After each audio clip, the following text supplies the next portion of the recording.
My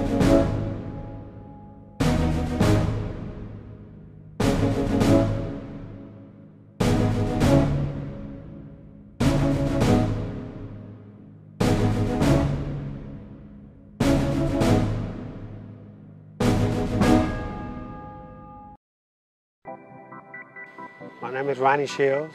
I come from Port Arthur, Texas. I've been in boxing, counting years, I guess you would say about 34 years. I got started in boxing through some friends of mine. When I was 13 years old, I had some friends that was boxing. And they, basically was going to the gym every day. And I wanted to be a football player, first of all. I love football. That was my thing. So I decided that, I was going to be a football player. And what happened was, I tried out for the team. I made the team. They switched our junior high school to another school. So I would have to retry out all over again.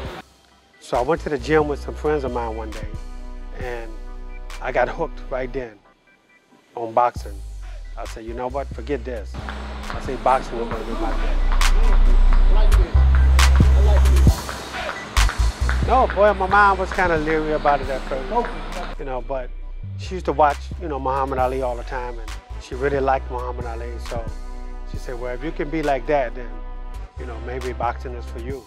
So I said, well, I'm gonna do my best, When I first started, I think I was 90 pounds.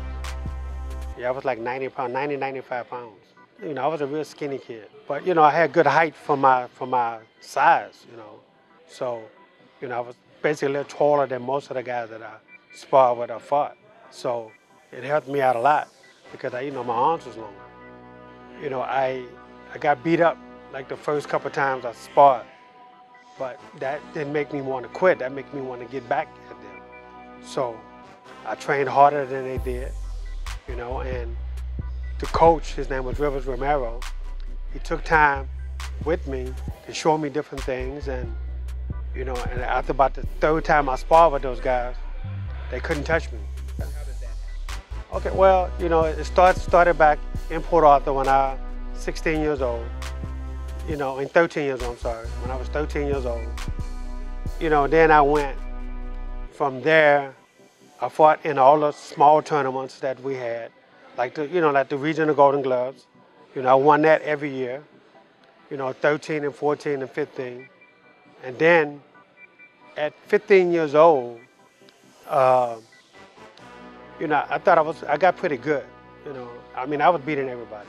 We went from Houston, from all over Texas, nobody could beat me. All over Louisiana, nobody could beat me. And, it was just, nobody wanted to fight me after I had like about 20, 25 amateur fights. Nobody wanted to fight me. So at 15 years old, I snuck into the state Golden Glove. What I mean by that was, by then I was 125 pounds. And so one of the guys that was supposed to go to the state tournament after winning the regionals, he was supposed to go to the state tournament where he couldn't make his weight. So they said, well, we're not gonna take anybody at that weight. So my trainer, he said, you know what? Let's put Ronnie in. They said, well, he's not old enough, he's only 15. So I said, well, look, they say, do you think you can do it? I said, yeah, I can do it. I know I can do it. They said, well, the thing about it is, don't lie on the application. Put your real birthday down. And if they don't catch it, then, it's not your fault. So I went to the state tournament. I represent Beaumont in the state tournament in Fort Worth. So we go, I fill out all the paperwork, I put my correct birth date down and everything and gave it to them. You know what? Nobody even looked at the birthday. And I snuck into the state tournament. Listen, it was a lot better than in the middle of the ring. Stay there, stay in the middle of the ring. Okay? Keep working around in the middle. Work the middle of the ring. Okay? Keep that good jab going. You gotta keep the jab going. With this guy, you gotta set the throw punches. You don't have to set the throw punches. Your jab is gonna be the key to everything. Okay, so you keep working the jab in the middle of the ring. I won the state tournament at 16, 17, and 18 years old. And I won the national Golden Gloves at 16, 17, and 18 years old. I mean, I went on a win streak at one point as an amateur, 41-0. I won 41 straight fights, without losing a fight. And, and I won 3 national Golden Glove titles behind that. I mean, I beat Tommy Hearns. I beat some of the best guys out there. Nobody could touch me, And then came to 1976, I won a national Golden Gloves. And I was supposed to fight Sugar Ray Leonard in the semifinals of the national Golden Gloves in Miami. So he had a tough fight the night before. He had a real tough fight against a guy from Cleveland. So he won the fight, but he got cut. He cut his lip. And it wasn't a bad cut. But, I mean, I was so shocked. Emmanuel Stewart came up to me the next day, and he told me, he said, "You're going straight into the finals." He said, because, he said, nobody could touch you like that. And so I said, well, I'm fighting Ray Leonard. He said, yeah. He said, he can't mess with you.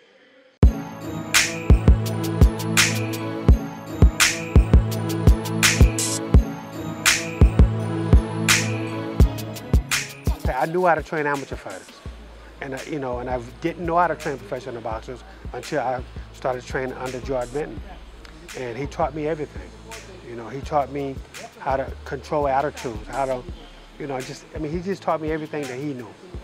And, and I'll be forever grateful to him, But he always told me to not only look at the things that he's going to show me, to create things in my mind that I think would help fighters. And I've always done that. And incorporated with the things that he taught me, I think my record is pretty good. So, and that helped me with other fighters to come with other fighters, because after George left the Main Events banner, he went with Don King. But then all of the other fighters, although they were signed with Main Events, they had an opportunity to pick up and leave and go with George. But they decided to stay with me, and, when that day happened, I spoke with George, and George said, you know what, you're becoming a good trainer. My take on the whole state of boxing right now is that boxing is doing better right now than it has done in the last 10 years. You got to understand that, I guess, maybe going back 10 years, all of the best fighters wasn't fighting each other. That's starting to happen again. I think you have to look at one tournament, the Super 6 tournament. That pit champion against champion against champion. That was a great tournament in my eyes. And I really thought that did a great job in doing, they did a great job in putting that Super 6 together, because you got to see champion after champion fight each other. That's what boxing is about. That's what it's always been about. Who would Ali have been without Foreman? Who would Ali have been without Frazier? Who would Ali have been without Norton? Without those guys fighting each other, nobody would know any of them if they wouldn't have decided, look, this is boxing, we want to see who the best guy is. It was one champion back then. Today, it's too many champions. Too many. We need one. But now, the best fighters are fighting each other. Boxing right now, people are excited about boxing. MMA, I don't watch MMA. I can't tell you anything about something I don't watch. But all I know is people love boxing.